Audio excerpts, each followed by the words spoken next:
It developed that when the robot spoke of days, it meant a 24-hour cycle of light and dark, with temperatures to suit. Under other circumstances, the place would have been comfortable. The pantry was stocked with Earthside food that didn't help Murdoch's confidence any, since it was further evidence of the aliens' contacts with men. He cooked eggs and bacon, helped Waverill eat, then washed up the dishes.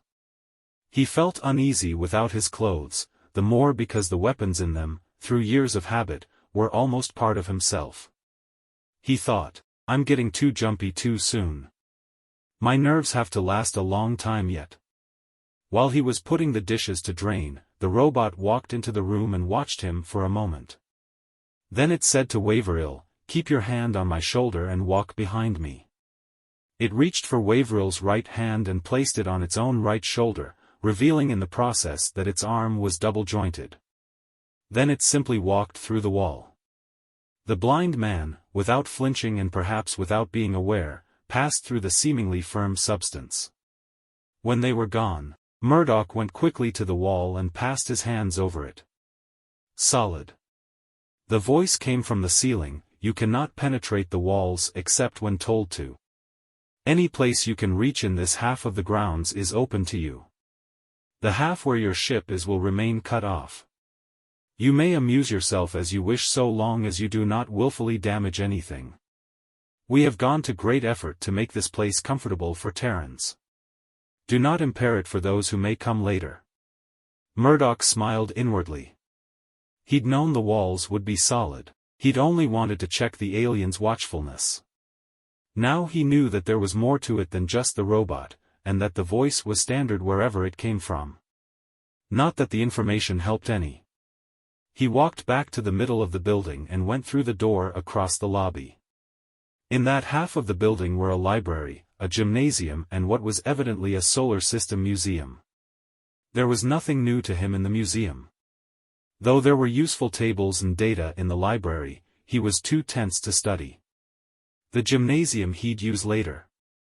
He went outside, walking gingerly on the gravel. The rear of the building was a featureless semicircle, the lawns and hedges unvaried. He took deep breaths of the air perfumed by flowers. He jumped at a sudden buzz near his elbow. A bee circled up from a blossom and headed for the top of the building to disappear over the edge. Murdoch considered jumping for a hold and hauling himself up to the top of the building to see if there were hives there, but decided not to risk the aliens' displeasure. He realized now that he'd been hearing the bees all the time without recognizing it, and was annoyed at himself for not being more alert. He paid more attention now, and saw that there were other insects too, ants and a variety of beetles. There were no birds, mammals, or reptiles that he could see. He parted the hedge and leaned close to the clear wall, shading the surface with his hands to see into the ice. There were a few rocks in sight. He found one neatly sliced in two by the force field, or whatever it was, showing a trail of striations in the ice above it where it had slowly settled. On Ganymede, the rate of sink of a cool rock would be very slow in the ice. Far back in the dimness he could see a few vague objects that might have been large rocks or ships. There were some other things with vaguely suggestive shapes, like long-eroded artifacts. Nothing that couldn't have been the normal fall-in from space. He went to the front of the building again and stood for a while, looking at the graveled other half of the place. He couldn't see any insects there, and not a blade of grass. He approached the barrier and leaned against it, to see how it felt. It was rigid, but didn't feel glass-hard. Rather it had a very slight surface softness, so he could press a fingernail in a fraction of a millimeter. He remembered that on Earth bees would blunder into a glass pane, and looked around to see if they hit the barrier. They didn't. An inch or so from it, they turned in the air and avoided it. Neither could he see any insects crawling on the invisible surface. He pressed his face closer, and noticed again the odd reluctance he'd felt when crossing on the way in.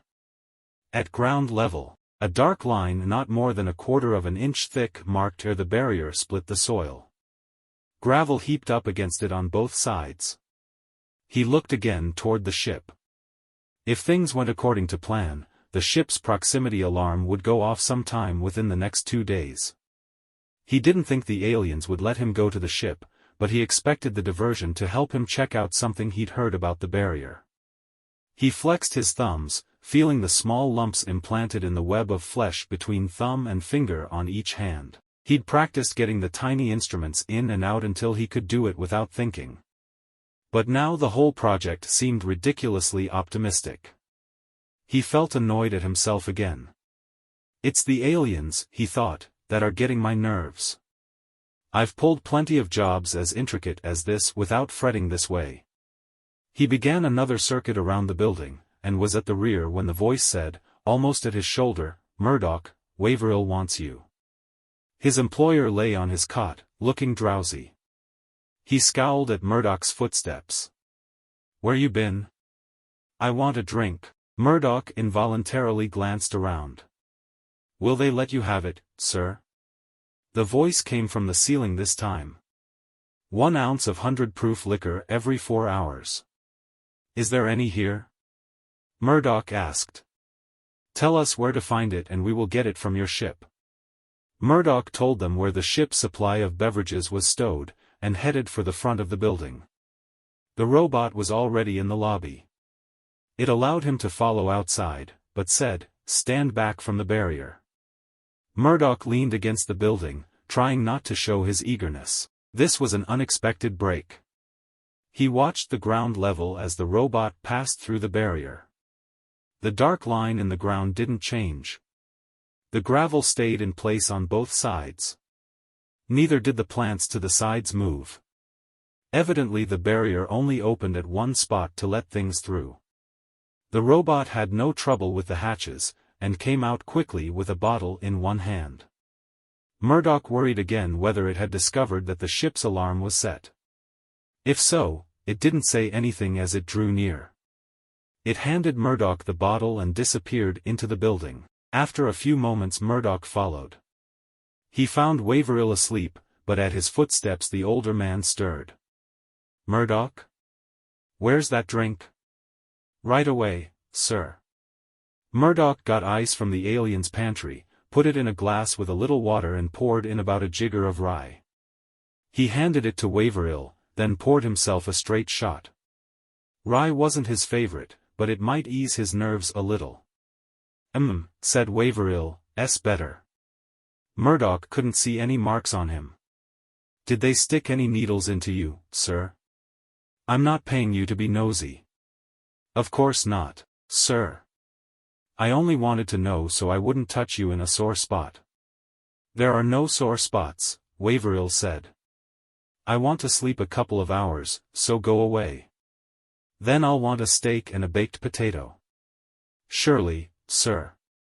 Murdoch went outside again and toured the grounds without seeing anything new. He went to the barrier and stared at the ship for a while. Then, to work off tension, he went into the gymnasium and took a workout. He had a shower, looked in on Waverill and found him still asleep, then went back to the library. The books and tapes were all Terran, with no clues about the aliens. The museum was no more helpful.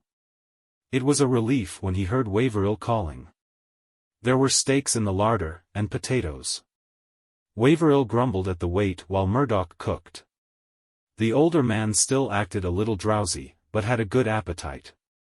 After eating he wanted to rest again. Murdoch wandered some more, then forced himself to sit down in the library and pretend to study. He went over his plans again and again. They were tenuous enough. He had to get a drop of Waverill's blood sometime within the next day or two, and get it past the barrier.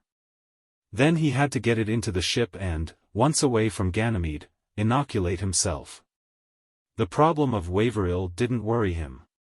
The drowsiness would have to be coped with, but based on the timetable Waverill's symptoms would give him, he should be able to set up a flight plan which would allow him to nap. The time dragged agonizingly. He had 2 more drinks during the afternoon, took another workout and a couple of turns around the building, and finally saw the sun lamps dimming. After that there was a time of lying on his bunk trying to force himself to relax. Finally he did sleep.